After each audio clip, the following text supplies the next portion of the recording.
update for second kitchen. So outdoor, I call it outdoor because I can look at the window when I'm cooking. So that's out my outdoor kitchen. So this is the second kitchen, just finished yesterday. So that's, I put the table here and put some plants down here and the fridge here.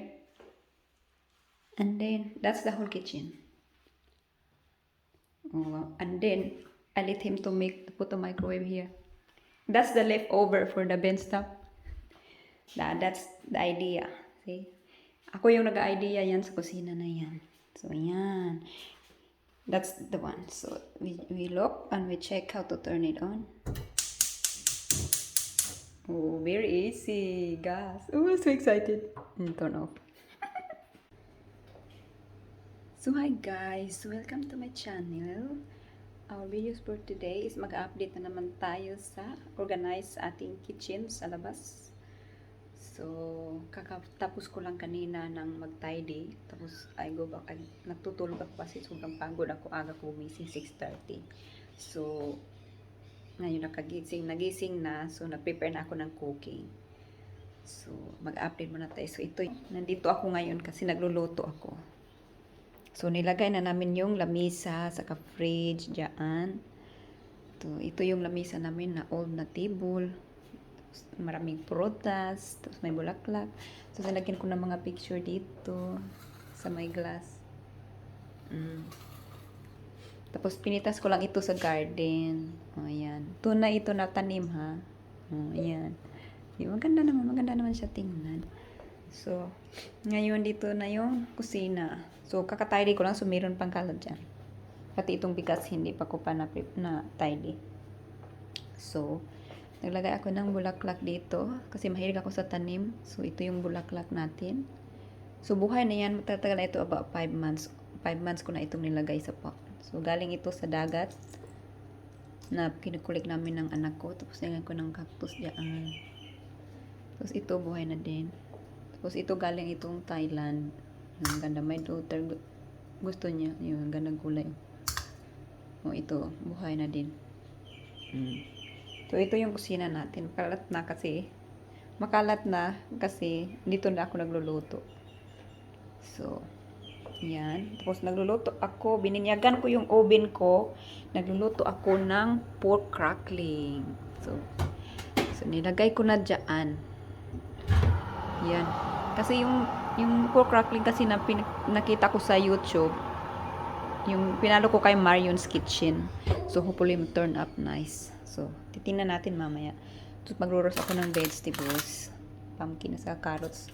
Kasi, yung asawa ko, bawal siya ng potato. So, yan na. Nilagay ko na yung mga cooking ko dyan. So, alam mo na, Pilipino tayo. So, may mga dried fish tayo. So, yan. Mga dried fish natin. Danggits, bunlis, putput, budboron. Tapos yan yung mga herbs ko dyan. Tapos yung dito, mga herbs ko pa rin. O, ayan. Siya, soap close din siya. Tapos dito din. Wala pa yan. So, lagyan natin ng plato. Yung mga plato, hindi ko pa namumove yung lahat. Tapos ito, mga plato din. Cups. Tapos dito, lagyan ng mga bindisina sa asawa ko. So, yan. So, tapos ito, gas. So, yan, makalat-kalat na kasi nandito na ako nagluluto. Ano ba yung technique ng para hindi masyadong madumi yung cooking nyo? So, naglagay ako ng aluminum foil. So, pwede itong tanggalin. Tapos, nag-cut lang ako ng aluminum foil dito. Nilagay ko, tapos kinakat ko dito. Tapos, dito din. So, para hindi siya masyadong madaling madumi kasi ayaw ko lilinisan palagi. So, kaya ginanyan ko na. Tapos, naglagay na ako ng mga plato dito. Yan. Tapos, nandito na din yung microwave. Ito. Tapos, mga pagkain dyan. So, yan na. Ay, i-open ko pala dito yung kabila. Yung mga kaldero ko pala. So, yan. Yan yung kaldero ko galing Pilipinas. So, kailangan itong i-empty palagi. Kasi, yan, emergency switch yan sa gas. So, empty yan palagi dyan lang na area. Tapos dyan, okay siya, mga cooking stuff. Cookware. Tapos, dito, lagyan ko ng mga iba pang cookware ko. Nilagyan ko ng, ano pala, ito galing sa trabaho. So, ito tapo na. So, dinala ko yung board niyan. Board. Parang cardboard. So, para hindi siya madumi. Kasi alam mo na yung mga puwet-puwet nito madudumi talaga. So, kailang ayaw ko madumihan. Pareho sa kabilang kusina. So, kinuha ko siya. Dinala ako galing sa trabaho. Tapos, nilagay ko dito. So, pag madumi, tatanggalin lang itapon. Tapos, lagyan na naman ulit ng is. Pati dyan din. Ganun din. So, lahat. So, pareho sila nito. Tingnan nyo. See? Ayaw ko kasi madumi. Yan. Yan. Lahat siya may cover. May pumpkin dyan. Iwalis ko pa yun mamaya. Tapos dito yung mga spoon. Hindi pa masyadong na-tidy yan lahat dito. Tapos yung mga cookware ko din dyan. Tapos dito kasi ito yung old buffet hats namin. Tapos may ano siya, may kabila siya na ganyan. Tapos nasira na kasi so tinapon na namin. So ito maganda pa siya. Hindi pa siya kahit may kunting damage pero okay pa naman siya magagamit. Kasi marami siyang cabinet. So, ito, lalagyan ng mga pagkain namin. So, hindi ko pa na-move ng mga pagkain dito. So, pati dito din. So, naglagay ako ng noodles. Yun lang. Tapos, dito, mga pang oven. Tapos, gas.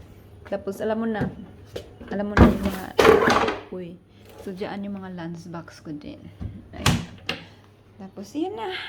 So, yan na yung yung itsura ng kusina natin ngayon. May mga laman-laman na. Mahilig kasi ako sa tanim. So, kaya yun. May mga tanim-tanim. Yan lang. Yan na yung kusina natin.